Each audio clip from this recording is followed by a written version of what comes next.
Wherefore, Series 2, Episode 37.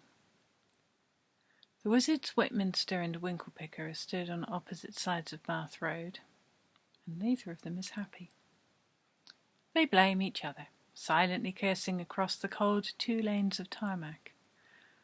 It is 3 a.m, and cold, and incredibly dull, and each of them knows this was certainly never their idea.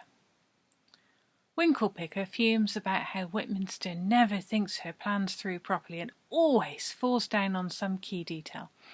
In this case, the key detail is how miserable and tedious it is to be stuck on the side of the road all night.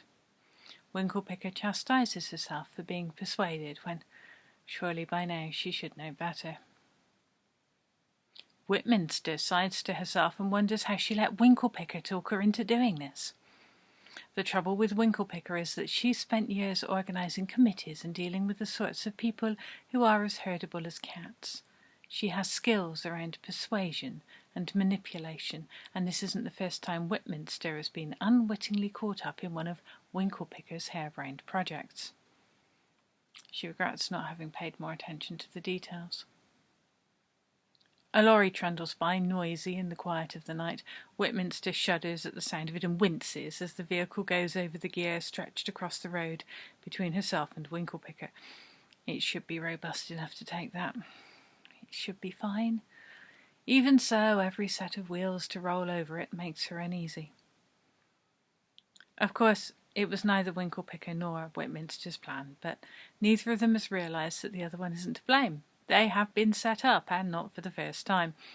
Both of them are shockingly easy to manipulate around issues of thwarting the other one, and so they often end up doing things like this together, mystified as to how they've been tricked in this way, again, being so focused on each other they don't look for other influences. This suits the quiet wizard rather well. It also means that he is sat in the relative warmth of his car some yards down the road, watching discreetly and ready to deploy when the moment comes. To the casual observer, Whitminster and Winklepicker seem like they are doing some kind of road survey. They have high visibility jackets. Winklepicker has a clipboard, and Whitminster has one of those handheld temperature guns that the pandemic has made popular. There are little LED lights glowing on it, but to a passing car it could look like something for measuring speed. Stretching across the road is something that currently looks like a cable, consistent with speed or traffic measuring activities. He is pleased with the overall visual effect. None of them thought they would be out this late. They have discreetly monitored a number of roads over the last few weeks, using a mix of magical and mundane strategies. Bath Road seemed to be the best location. He worries that they may need to spend several more nights on this.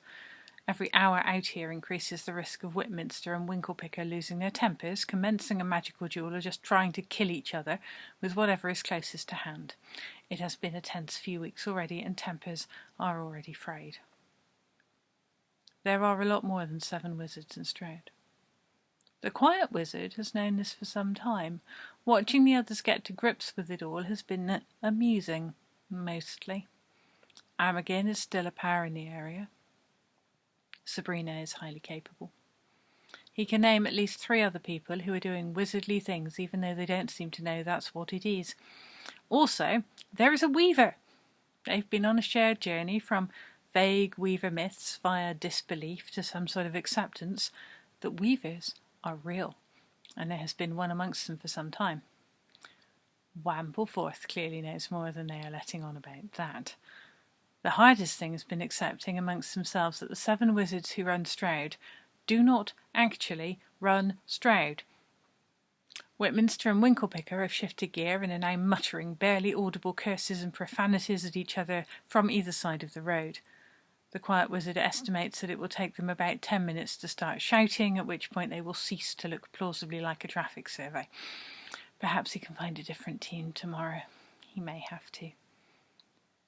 Then, finally, the sound they have all been waiting for breaks upon the peace of the night. The quiet wizard sees his 2 colleagues tense and fall silent.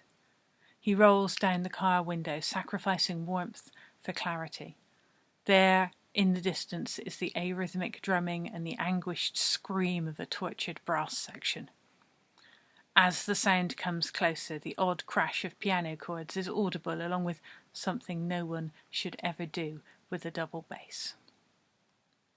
The quiet wizard holds his breath, his hand on the car door, trying to look even more innocuous than usual. It all happens very quickly. A tumultuous noise, a fast-wheeling darkness, the sense of a bicycle, the rapid raising of the net across the road, a crashing, whumping sound on impact, the muttering of chimes, and then more awkwardly and self-consciously, the sound of 3 wizards yodeling.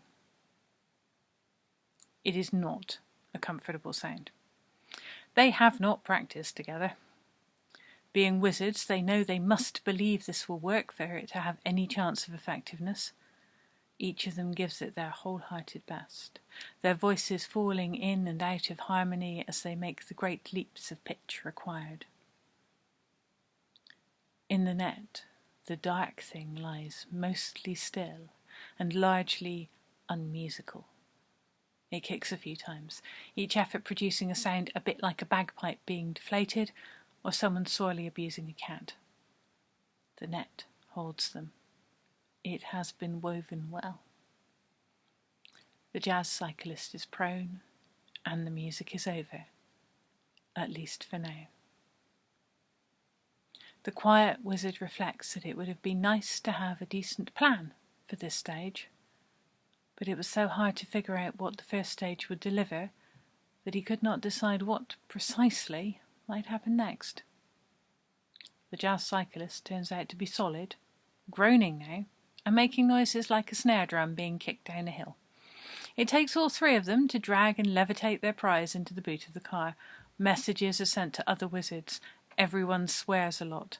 All of them are more scared by what is now in the car than they want to admit. The quiet wizard puts on a yodeling album, and the 4 of them cruise uneasily into the night.